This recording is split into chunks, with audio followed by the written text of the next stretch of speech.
Assalamualaikum warahmatullahi wabarakatuh. Perkenalkan, kami dari kelompok 7 pada mata kuliah Komunikasi Internasional yang beranggotakan saya sendiri, Ganang Axel Wiraditya, lalu ada Keisha Almaurin, Aditya Maulana, Reza Eka Atalah, Marsyah Putri Fauziyah, dan ada Nur Rahmat. Di sini kami akan mempresentasikan hasil diskusi kami dalam bentuk PowerPoint. Boleh di next? Yang pertama di bab 19 sendiri membahas tentang signifikansi dari deklarasi Juanda terhadap dunia. Secara gagasan utama atau garis besarnya sendiri, deklarasi ini menyatakan bahwa laut di antara pulau-pulau Indonesia bukanlah pemisah atau merupakan perairan internasional, tetapi merupakan bagian dari wilayah kedaulatan Republik Indonesia dan juga menjadi pemersatu bangsa di Indonesia itu sendiri. Dan untuk kontribusinya secara internasional, deklarasi Juanda ini sendiri diakui dalam Konvensi PBB tentang Hukum Laut pada tahun 1982. Berikutnya.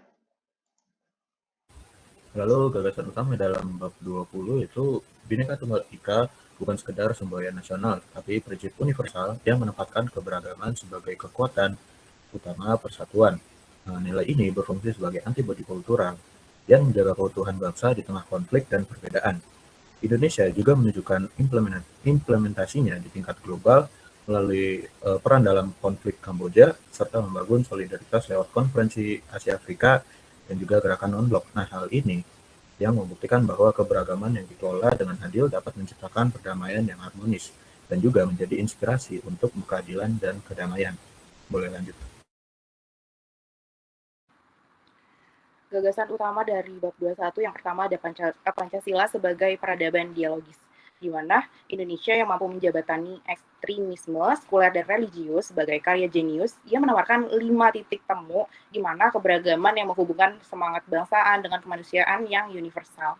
Selanjutnya ada Forum PBB di tahun 1960 di tengah polarisasi Perang Dingin, di mana di tengah polarisasi Perang Dingin ini gagasan menjadi inspirasi lahirnya gerakan non-blok, serta mempengaruhi tatanan negara lain seperti Malaysia dan Tanzania.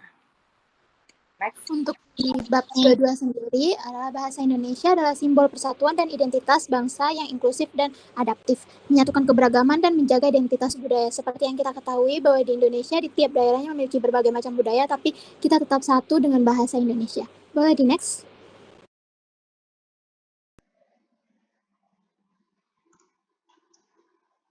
Berikutnya ada pentingnya deklarasi Juanda di tingkat global dan juga relevansinya dengan komunikasi internasional. Yang pertama, signifikansi globalnya ialah menjadi referensi bagi negara-negara kepulauan berkembang yang lain atau small island developing states itu untuk memperjuangkan inovasi mereka melalui ekonomi kelautan dan juga keadilan iklim serta menyediakan kerangka hukum global untuk menjadi kekuatan hukum mereka atas pengelolaan sumber daya alam dan juga pengelolaan wilayah yang adil serta menyelesaikan konflik-konflik maritim dengan dasar hukum yang jelas. Kemudian untuk relevansinya dengan komunikasi internasional, deklarasi ini memperjuangkan diplomasi puluhan tahun di panggung internasional untuk mengubah hukum laut kolonial yang awalnya batas teritorial itu 3 mil dari garis pantai menjadi 12 mil dari garis pantai, yang kemudian diakui secara internasional pada Konvensi Hukum Laut PBB tahun 1982. Berikutnya. Oke, selanjutnya Bhinneka Tunggal Ika ini menawarkan kerangka yang praktis dalam mengelola keberagaman sebagai kekuatan, bukan sebagai ancaman. Nah, hal ini juga membuktikan bahwa persatuan dapat dibangun dari perbedaan. Bhinneka Tunggal Ika juga menjadi instrumen soft power Indonesia dalam komunikasi internasional. Dan juga Indonesia berperan sebagai mediator global melalui Perserikatan Bangsa-Bangsa dan forum seperti G20. Next. Selanjutnya di sini pentingnya Pancasila di global dan relevansinya dengan komunikasi internasional. Yang pertama itu Pancasila sebagai perdamaian dunia dan kemanusiaan, karena Pancasila ini menekankan kemanusiaan dan perdamaian, contohnya di dalam konteks global itu tuh menjadi dasar untuk mencegah konflik ideologi. Nah, selanjutnya di sini juga Pancasila berfungsi sebagai jembatan atau penyeimbang dalam dunia global yang bisa menghubungkan antara nilai lokal dengan global. Selanjutnya di sini juga ada global network. Jadi Pancasila itu tuh berperan sebagai pedoman nilai dalam jaringan tersebut, biar hubungan global itu tetap berlandaskan etika dan tidak hanya didominasi kepentingan ekonomi atau kapitalisme.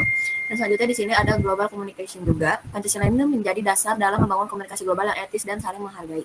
Boleh di next.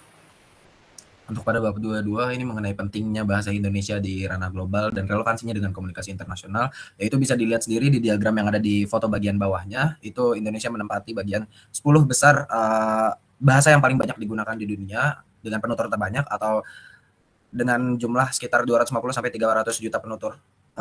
Yang mana kemudian ini diapresiasi oleh UNESCO gitu dalam sidang umumnya, yang mana kemudian dijadikan bahasa resmi atau bahasa sah dari sidang umum UNESCO, yang mana ini menjadikan bahasa Indonesia ini dapat dijadikan sebagai bahasa kerja dalam sidang umum atau dalam menerjemahkan dokumen resmi UNESCO, serta dalam memfasilitasi komunikasi internasional dalam bidang pendidikan, ilmu pengetahuan, dan juga kebudayaan. Selanjutnya ada globalisasi teori. Giddens yang pertama, globalisasi merupakan penguatan hubungan antara manusia di seluruh dunia yang menghubungkan tempat yang jauh. Di mana Giddens membahas betapa semakinnya kuat hubungan sosial antara manusia di berbagai belahan dunia, meskipun mereka terpisah jaraknya. Nah, selanjutnya juga ada berkaitan dengan globalisasi teori ini, di mana kemajuan teknologi komunikasi serta berbagai faktor seperti perubahan sosial, kolonialisme, kemajuan ilmu pengetahuan dan teknologi, serta ekonomi globalisasi yang mendorong ketergantungan antar negara. Nah, di mana modernitas seperti kapitalisme global, sosial, sistem negara bangsa, pembagian tugas industri, dan kekuatan militer dunia berkembang menjadi bagian dari proses globalisasi.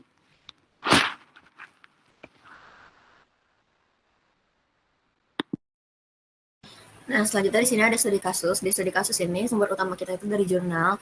Di dalam jurnal itu juga disebutkan bahwa transformasi budaya transaksi di Indonesia itu terlihat jelas semakin tinggi gitu terhadap penggunaan QRIS, khususnya di Gen Z gitu, yang mencapai hampir 80%. Hal ini tuh menunjukkan bagaimana teknologi itu bisa sesuai sama teori Anthony Giddens yang berisi mencabut kebiasaan lama masyarakat dari penggunaan uang tunai ke sistem digital. Nah, saat ini kepercayaan itu nggak lagi bertumbuh ke uang fisik, tapi ke simbol digital yang ada di layar HP. Nah, karena ini tuh praktis dan cepat, bisa menjadi alasan utama gitu, kenapa masyarakat tuh lebih senang menggunakan pembayaran secara digital. Dan fenomena ini juga meluas ke tingkat internasional. Di sini ada berita dari Bank Indonesia yang melampirkan bahwa Indonesia itu sudah bekerja sama QRIS antara Indonesia dan Singapura, yang menunjukkan kalau transaksi ini tuh nggak lagi dibatasi sama ruang dan waktu. Boleh di next.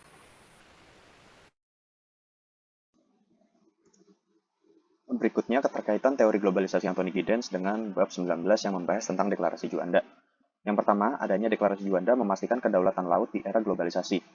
Salah satu dimensi modernitas yang disampaikan oleh Anthony Giddens adalah sistem negara bangsa yang berdaulat, yang mana deklarasi ini memperkuat dan juga mempertegas kedaulatan wilayah Indonesia di mata dunia, dan memastikan juga bahwa di tengah arus globalisasi, Indonesia tetap memiliki kontrol absolut atas sumber daya dan juga keamanan wilayah maritim mereka. Yang kedua, perlindungan wilayah laut dari ekspansi ekonomi di era globalisasi.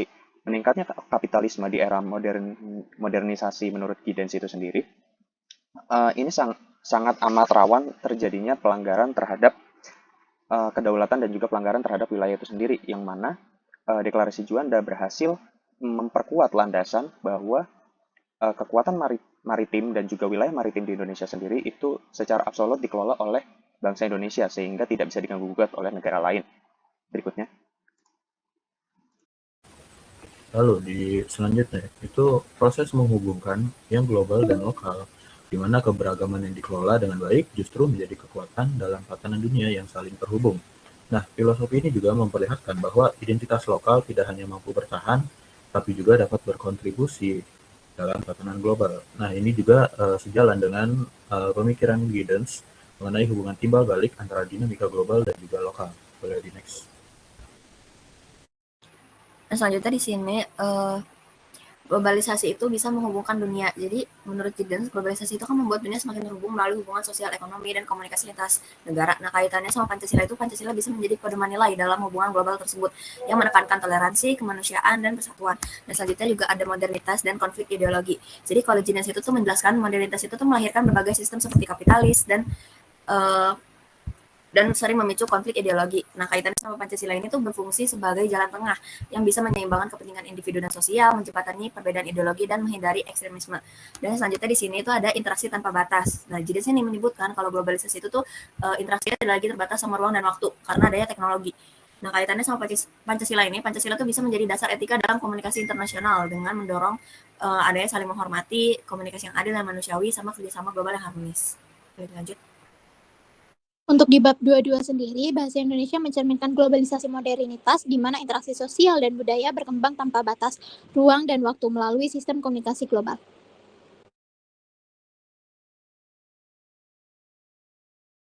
Baik, sekian untuk presentasi kelompok kami. Lebih kurangnya mohon maaf. Wassalamualaikum warahmatullahi wabarakatuh.